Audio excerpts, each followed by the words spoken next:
Last time ఎత్తలేదు కదా.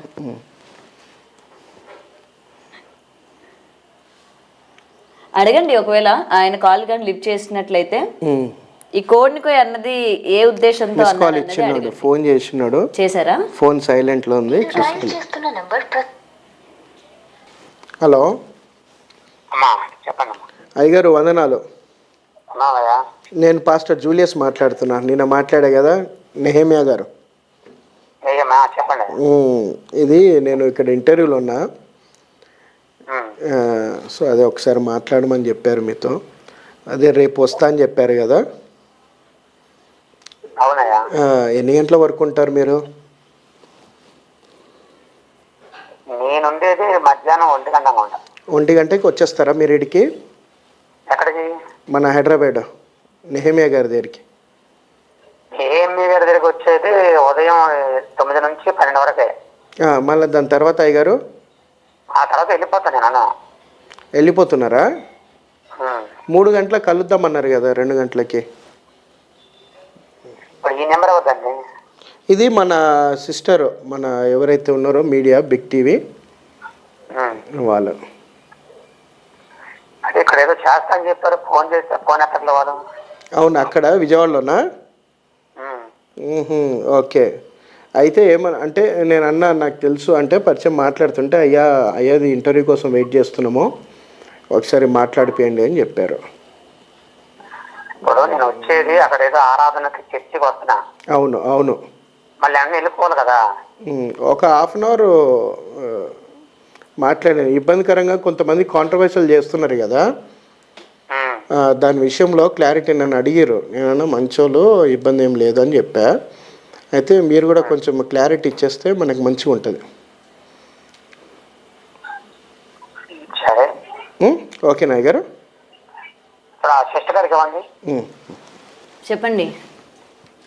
అమ్మా ఏమైందమ్మా రమ్మంటే మరి మీరు ఏమి సామాన్ చెప్పలేదు. ఆ అమ్మాయి ఫోన్ ఎత్తలేదండి. ఇప్పుడు అంటే నేను అడిగాను కదా, మీ మీద ఈ నెగిటివ్ ఎలిగేషన్స్ వస్తూ ఉన్నాయి, దాని గురించి ఏం చెప్తారు, మీ వరకు ఆ వీడియో వచ్చిందా రాలేదా అని. అమ్మా నన్ను చంపిస్తారు మా ఫోన్ లేమద్దా, నా బతుగా చెప్పుకోవాలి. ఏం చేద్దాం? వాళ్ళు చంపుకొని నేను ఏం ద్రోహం చేశాను, ఏ అన్యాయం చేశాను? రానివ్వండి. ఇప్పుడు నా చిన్నతనం నుంచి ఇదే గొడవ కదా. వాళ్ళేమని పాస్టర్లు, వాళ్ళే పెద్ద బిషప్లు ఉన్నాయి, నేనేమో అనుకున్నారా? ఏదో హిందువుని ప్రభుని నమ్ముకున్నాను, నా గురించి చెప్పుకున్నాను. వాళ్ళు ఏది విమర్శిస్తున్నారంటే విమర్శిస్తూనే ఉంటారు, విమర్శిస్తున్నాయి. ప్రభుని చంపేసి అందుకే అసీ వాళ్ళు చంపేశారు. అది ఇప్పుడు మీ తోటి పాస్టర్స్ అంటే మీ గురించి తెలిసిన వాళ్ళు కావచ్చు, మీ గురువు గారు కావచ్చు, ప్రతి ఒక్కరు కూడా మీ గురించి పాజిటివ్గానే చెప్తున్నారు. నేను దాని గురించే అడుగుతున్నాను. ఎందుకంటే గత కొన్ని రోజులుగా, అంటే నిన్నటి నుంచి అనుకోవచ్చు, మొత్తం ఆ వీడియో అంతా కూడా వైరల్ అవుతుంది. దీని గురించి మీరు బయటికి రావాలి కదా, ఒకసారి మాట్లాడాలి కదా. ఎందుకు నన్ను ఇట్లా కామందుని అంటున్నారు, ఎక్కడ ప్రూఫ్స్ ఉన్నాయి, ఎవరి దగ్గర ప్రూఫ్స్ ఉన్నాయి, నాకు చూపించాలి కదా. మీరు చూపించుకుంటే ఈ విధంగా ఎలా మాట్లాడతారు అని చెప్పి మీరు మాట్లాడాలి కదా. ఇలాంటి ఎన్నో జరిగినాయమ్మా. ఒకప్పుడు ఎన్నో జరిగిన పాస్టర్ తెలుగు మాకు ఒకటి ఉండదు మాట. ఇప్పుడు రేపు వచ్చేది మా గురువు గారు. ఆయన ఏంటంటే చర్చికి వచ్చి మామూలుగా మాట్లాడమన్నాడు. ఆయన పర్మిషన్ తీసుకొని ఏదైనా చేయగలరు. నాకున్నారు, దాని అది విషయం కాదు. పాస్టర్ల విషయాలు, ఆ విషయాలు ఇప్పుడు ఈ 40 సంవత్సరాల్లో నేను అనిపించింది నరకం అనిపించా. ఇప్పుడు నా భార్య పేర్లు ఏడుస్తున్నారు, నా కుటుంబం ఏడుస్తున్నారు. నాకు అది బాధగా ఉంది. నాకు ఎందుకు వెళ్తున్నావు, దేనికి వస్తున్నావు ఇంటర్వ్యూలు అని చెప్పి, నీ పని నువ్వు చేసుకోకుండా ఇంటర్వ్యూ ఎందుకు వెళ్తున్నావు అని చెప్పి జీలు తిడుతున్నారు నన్ను. ఈ ఇంటర్వ్యూ ఇవ్వడం కూడా ఒక తప్పు అయిపోయింది. ఇప్పుడు నాకేమో దీని గురించి తెలీదు. వాళ్ళు ఏమన్నారంటే ముందు తీసుకున్న వాళ్ళు ఏం పర్లేదండి, మిమ్మల్ని ఎవరు అడగరు, ఒక్కటండి అని వాళ్ళు తీసుకున్నారు. ఇలాగ నాకు ప్రాబ్లం అయింది. ఒకడు బాగుంటే వారు లేరు. వాళ్ళ జన్మలో ఇప్పుడు నన్ను విమర్శించే వాళ్ళు ఎన్ని జన్మలు వచ్చినా నా స్థాయికి రాగలరు. వాళ్ళ బతుకులో ఒక జన్మలు ఉంటే వాళ్ళ జన్మలో నా అంత స్థాయికి రాలేరు. రాలేగా ఆ సూత్రం అంటున్నారు. ఏం నిరూపించారు? ఇప్పుడు 40 సంవత్సరాలు తిరుగుతున్నా, వాళ్ళ ఊర్లు వెళ్ళాను, వాళ్ళ గ్రామాలు వెళ్ళా, అప్పుడు నిరూపించలేదే.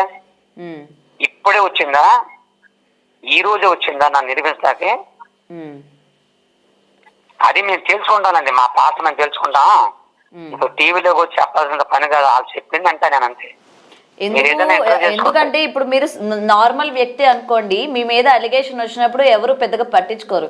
బట్ ఇవాళ మీరు ఏపీ తెలంగాణ మొత్తానికి కూడా తెలిసిన వ్యక్తి కాబట్టి అందరూ కూడా మీ జీవిత చరిత్ర ఏంటి, మీ కుటుంబం నేపథ్యం ఏంటి తెలుసుకొని మీ గురించి బాధపడిన వాళ్ళు కూడా ఉన్నారు. మరి ఇవాళ ఇలాగ ఈయన గురించి వచ్చేసరికి అవునా నిజంగా ఈ వ్యక్తి ఇలాంటి అతనా అన్నప్పుడు మీరు డెఫినెట్గా మరి మీడియా ముందుకు రావాలి, మాట్లాడాలి కదా.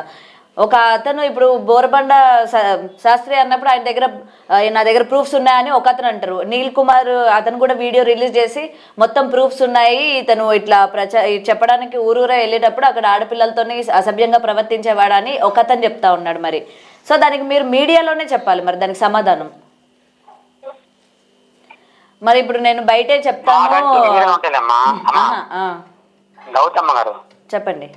మాకంటూ మీడియా ఉందలే, అంటే క్రిస్టియన్ మీడియా కూడా ఉంది మాకు. నేను దాంట్లో చెప్పుకుంటా, మన దాంట్లో చెప్పకూడదు. నేను మన విషయం నేను మీకు నన్ను అదే చెప్తాను మీకు. నేను ఇప్పుడు వచ్చింది, నేను ఎవరన్నా దేవతా దేవుని విమర్శించానా, ఏదన్నా నేను చేయలేదు. ఇది క్రిస్టియన్ ప్రకారం వస్తుంది కాబట్టి నేను చూసుకుంటాం. మాకంటే ఒక పాస్టర్ ఉంటారు, మాకంటూ గురువులు ఉంటారు, మమ్మల్ని అభిషేకించిన వారు. మాకు సత్యబ్రహ్మ వాళ్ళ అనుమతి లేకుండా రాకూడదు. ఇప్పుడు రేపు వచ్చేది కూడా మా గురువు గారు ఆయన. ఇప్పుడు ఆయన మాట ప్రకారం నడుచుకోవాలి. నేను మీరు రమ్మంటే వచ్చేయకూడదు కదా. నువ్వు ఎందుకు వెళ్ళావు అంటాడు, నన్ను నేనేం చేయాలి? ఇప్పుడు నేను ఎవడలేమన్నాడు అంటాడు, నేనేం చేయాలి? కాబట్టి మాకంటూ ఒక ఉంది, మాకంటూ ఒక పాస్టర్ తెలిసి చెప్తున్నామా అసోసియేషన్ ఉంది. అదేనండి, దాంట్లో మాట్లాడుకుంటాం. మేము మాట్లాడుకుంటాం. ఇప్పుడే నాకు చాలా మంది అయ్యగారులు ఫోన్ చేశారు. ఇప్పుడే జస్ట్ ఒక అరగంట ముందే చేశారు నాకు ఫోన్లు. నువ్వు ధైర్యంగా ఉండు, అలా అంతే తెలుస్తా ఉన్నారు. కాబట్టి నేను వాళ్ళతో ఇప్పుడు నేను ఈ రూట్ లో వెళ్ళాలి కానీ మీ రూట్ రాకూడదు. నేను మన మీడియాలోకి వచ్చేసి నేను వాగకూడదు. మీరు ఏదైనా అడిగితే నా గురించి తెలుసుకుంటే చెప్పుకొని చెప్తా. ఇది వద్దేగా దీని విషయంలో మన మీడియా కాదు, మాకంటే ఒక మీడియా ఉంది క్రిస్టియన్. వాళ్ళు చెప్పుకోనివ్వండి, వాళ్ళు ఎన్నని చెప్పుకొని. నేనంటూ ఈ రూట్ లోకి వెళ్తే నన్ను అందరు గౌరవిస్తారు. ఖచ్చితంగా వస్తా మీడియాకి రాకుండా. నాకు ఈ మధ్యనే మీలాంటి తల్లులు ఏర్పడినటువంటి నాకు చిన్న ఛానల్ ఒకటి ఉంది, అదే యూట్యూబ్ ఛానల్ ఉంది. ఇవన్నీ పెట్టుకుని నేను పెట్టుకోగలను, పెట్టుకుని ఉండను, పెడతాను. అయితే మీరేంటంటే మీరు ఆ రూట్ లో మీరు రాకండి, ఎందుకంటే మిమ్మల్ని మళ్ళీ అపార్థం చేసుకుంటారు. నా బాధ మిమ్మల్ని ఆయన తీసుకొచ్చి ఆ పాస్ట్ని తీసుకొచ్చి ఏంటి టీవీలు అలా చేస్తున్నారని చెప్పేసి మిమ్మల్ని అపార్థం చేసుకోకూడదన్న. నేను ఆలోచించేది మీ క్షేమ ఆలోచన. నేను అంటారా ఆ రూట్ లో ఉన్నాను కాబట్టి సావో బతుకు నేను తెలుసుకుంటా. నేను సావో బతుకు తెలుసుకుంటా. వాళ్ళు ఎవరో నా వాళ్ళు ఏమైనా ఆదరించినారా, మాకు అన్నం పెట్టిన వాళ్ళ, కూర పెట్టిన వాళ్ళ, అదప్పుడు మా అబ్బలకు పుట్టారా, మా తాతకు పుట్టారు, వాళ్ళు ఎవరన్నా నా గురించి అలా చెప్పడానికి కారణాలు ఏంటో మేము మాట్లాడుకుంటాం. ఓకేనండి, అంతేనమ్మా నేను చెప్పాను. సరే, మీరు అక్కడే ఉన్నారు కాబట్టి మీరు రేపు మధ్యాహ్నం ఉంటారా? ఉంటానండి. సరే ఉండండి, నేను వస్తానండి. సరేనండి, రైట్ సార్. లైవ్ లో మాట్లాడడం కూడా జరిగింది. ఏదైతే ప్రూఫ్స్ అవతల వీడియో రిలీజ్ చేసిన వ్యక్తి కూడా నేను ప్రూఫ్స్ తోని నేను మాట్లాడుతున్నాను, బోరబండ బెంచ్మిన్ శాస్త్రి గారు ఆయన దగ్గర ప్రూఫ్స్ ఉన్నాయి, ప్రతి ఒక్కటి ఈయన గురించి ఉన్నాయి, ఈయన ఏ మహిళతోని అసభ్యకరంగా ప్రవర్తించారు ఆ ప్రూఫ్స్ అతని దగ్గర ఉన్నాయని ఆ పర్టికులర్ అతని పేరు కూడా చెప్పడం జరిగింది. మరి వాళ్ళ పాస్టర్ గారు కూడా చెప్తూ ఉన్నారు కదా, ఆయన కూడా చెప్తూ ఉన్నారు నా దగ్గర ప్రూఫ్స్, అంటే మా పాస్టర్స్ అందరం కూడా మేము కూడా మాట్లాడతాము అని కూడా. సో మీరు ఇంకేమైనా ఏదైతే ఉందో దీని గురించి ఏం చెప్తారు మరి ఇవాళ? ఏదైతే ఉందో అది ఆయన పర్సనల్ విషయాలు అవి, అండ్ ఆయన పర్సనల్గా నేను వెళ్ళదలుచుకోలేదు. అండ్ వన్ మోర్ థింగ్, నాకున్న ఇన్ఫర్మేషన్లో మంచోడైనా అని అయితే నాకున్న ఇన్ఫర్మేషన్ ఉంది. So what ever it is కూర్చొని మాట్లాడదామని చెప్పారు కదా. సో అందరు పెద్ద